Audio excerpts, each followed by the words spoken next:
Tawhafidid Zan Buenas tardes, Speaker Terlahi, and Senators. My name is Isabel Flores. I am a certified critical care nurse working in the adult ICU at GMH. I did not attend nursing school here. I went to nursing school in California, where I trained at a variety of hospitals in San Diego, to include Rady Children's Hospital. I started my nursing career at a magnet-designated hospital, and a magnet-designated hospital, for those of you that don't know, is a medical facility considered to be the gold standard for nursing practice and innovation. As we are all aware, GMH is not a magnet-designated hospital, and it is very far from it.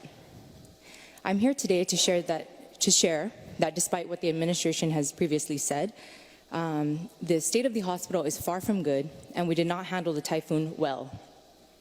During the storm, there was widespread flooding, stairwells and elevators turned into waterfalls, ceilings and walls caved in, loose shutters banged on the windows for hours. There were multiple electrical fires in the mother and baby unit, and now it smells so musty throughout the facility.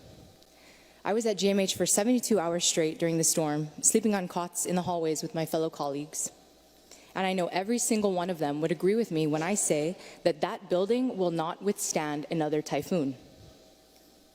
It's common knowledge that water and electricity do not mix well. And that was made obvious when we had to evacuate the OB ward because there was so much smoke coming from the outlets due to electrical fires. There was also a very big electrical fire in the cafeteria. During the storm, an unfamiliar overhead page was announced. Any available staff report to the generator room immediately. The lift gate in the generator room almost blew in. The heroes of the night, and I want to emphasize that they were true heroes, were the facilities maintenance men who literally held the building together with their own hands and 2x4s. Do you know how disastrous it would have been if the generator room flooded and blew in? We do not have enough staff to manually bag every ventilated patient for days. And our most recent event that happened was a snake was found in the ceiling of our infection control office. Snakes do not belong in hospitals. That's just unacceptable. And what I'm really struggling to understand is that during the COVID-19 pandemic, GMH received millions of dollars in federal funding. Yet why is it that we are worse off than we ever were before? And those are not even my words. Those are the words of a colleague who has been at GMH for over 30 years. So she has a little more perspective than I do. We regularly lack essential materials like linens and pillows, diabetic tube feeding formula, underpads for patients to poo and pee on, inner tracheostomy cannulas, wipes to clean patients, pre-filled epinephrine syringes for medical emergencies, and there's so many other things that I can add to this list. Where did all this COVID money go? As healthcare providers, we are being asked to provide care without being given the tools needed to practice that care safely and, frankly, up to the normal standards of care today. The policies that were made for GMH are extremely outdated. I'm here to testify, to plead with you that we rethink how we appoint the leadership of this agency. Our hospital administrators and board of trustees cannot be politically appointed positions, because a politically appointed person's loyalty aligns with their political party. It does not lie with patient care and safety and the overall well-being of the hospital. I know this is the way it has been for years, but where has that gotten us? A dilapidated building rampant with mold, with snakes living in the ceilings. The superintendent of the Guam Department of Education is hired by the Guam Education Board. Guam Power Authority has a public-private partnership with TEMIS to maintain the power plants. The government of Guam has not been able to maintain the public pools. What more a hospital agency? GMH needs systemic change because the existing systems are not working. We need administrators who are hired based on their qualifications and who are credentialed to run a hospital organization. Administrators whose priorities are patient safety and most especially financial literacy, catering to an indigent population, because that is the population that we serve. There was talk of getting the hospital out of government procurement, and that would be so great.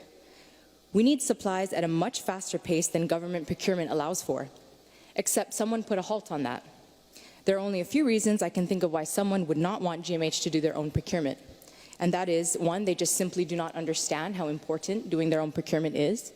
And two, they probably know someone who has a government bid that supplies the hospital and they don't want to cut ties with that person. We didn't have wipes for months. As an alternative, we were told to use paper towels to clean and bathe our patients. To our embarrassment, patients' families witnessed this and have donated wipes because of the pitiful situation the hospital is in. It's sad and it's embarrassing and it's disgraceful that you have allowed this to be the standard of care for our patients, for our people of Guam. We often don't have pillows for our patients or clean linens and gowns.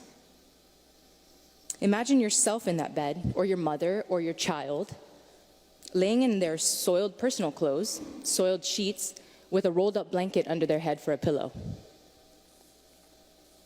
The second chiller went down after the typhoon and it was hot in the hospital. The solution to this is standing fans and portable AC units in various parts of the hospital, and thankfully things are much cooler. But I really wonder how much all these portable air conditioners cost. How much was spent on the fans? Where will they store all of these? Because after COVID settled, they stored all the portable vents in the viewing room, and the viewing room was unavailable for families for months. And only when we had pushed for the viewing room to be reopened after many, many frustrating experiences with dying patients and their limited family members at the bedside because of restricted visitation, did they finally work on reopening the viewing room. Several months ago, there was a big push on waxing the floors. And it's comical to me that of all the things that need fixing in the hospital, waxing the floors was such a priority. And I wonder how much that project cost. Our copy machine was down for weeks in our unit because we haven't paid the Xerox vendor. So no faxing important documents, had to borrow other fax machines from different units. Maybe those waxing funds should have been used to pay Xerox. There's been a recent hold on new employee access to our electronic health record due to the $234,000 we owe to CareView and MedSphere. So incoming nurses have been told to share their access with another nurse, which may compromise the license of that nurse sharing their access. All this to say that the disconnect between the people making the decisions and those that have to work with those decisions on a daily basis is so unreal. Speaking of disconnected decisions, the most prime example I can think of was the recent shutdown of our entire hospital network, including the phone system. A memo went out for the hospital-wide system maintenance for an estimated 48 hours, as stated in the memo sent to our employees. This official communication to the employees was fraudulent. The shutdown was not for system maintenance, but a suspected breach in our network system. The decision to shut down was made by a select few administrators and the legal team, with no communication to the medical staff for over a week to share the actual truth about the situation. And the saddest part is that the after-action report indicated that there was no breach of protected health information, meaning the shutdown was completely unwarranted. The 48-hour network shutdown turned into 5+ weeks in which we were forced to go into complete manual mode. Staff were utilizing their personal cell phones to communicate with different departments in the hospital, to communicate with families. All documentation was handwritten, including urgent lab and radiology reports that had to be physically walked over to each respected department. The situation left us without the crucial established safety checks, and patient safety during this time was solely dependent on the diligence of the nurse and the ancillary staff. There was so much room for human error. Billing was also greatly affected due to the inability to electronically capture hospital charges. The scope of financial and potential patient harm due to the poor decision-making of these select administrators and the legal team is still not fully known, and honestly won't ever be known because there's no way to track it. One of my biggest reasons for being here today is that this past year I witnessed a beautiful child die. And I will never, ever forget that experience. And what happened after this death? Nothing. No debrief on the situation, no evaluation of our pediatric ward, no grants written to improve our pediatric unit, no mandatory training to sharpen our nurses' knowledge and skills. As a matter of fact, we've gotten pushback as to why our nurses need more training from our own administration. GMH is the only public facility in over 1,000 miles that can treat children in an acute care setting. GMH is our children's hospital. If that doesn't make each and every one of you want to jump out of your seats and build the hospital yourself, then you really shouldn't be sitting in those seats. God forbid that a child that you know and love has to be hospitalized, and then you will really see the conditions and the limited resources that GMH is working with. I can tell you all of the things that we go through on a daily basis, but frankly, I don't think any of you really care, because if you did, there would be some change. If you're not sitting in those seats to actively advance the lives of the people here, to make Guam a better place, then you shouldn't be in those chairs. Eagles Field was shut down. Okay, what's next? We haven't heard any word on that. We need a new public hospital. As senators, it is literally your obligation to figure out a plan for a new hospital. And for those of you that have been in office for 5, 10 years or more, who have failed to prioritize progress and improvement in our healthcare system, your complacency has really cost many lives, and that blood is on your hands. And I'm not sitting here complaining for my own benefit.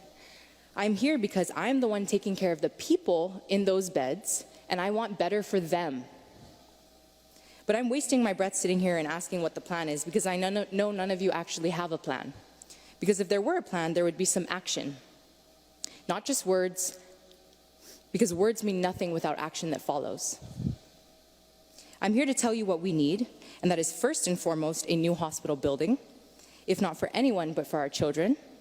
And secondly, a new hospital building that is led by qualified administrators who are hired based on their ability and training to run a hospital organization. GMH must be depoliticized, and anyone who is against this idea is against the health and well-being of our people, and they are against improving our island. Thank you.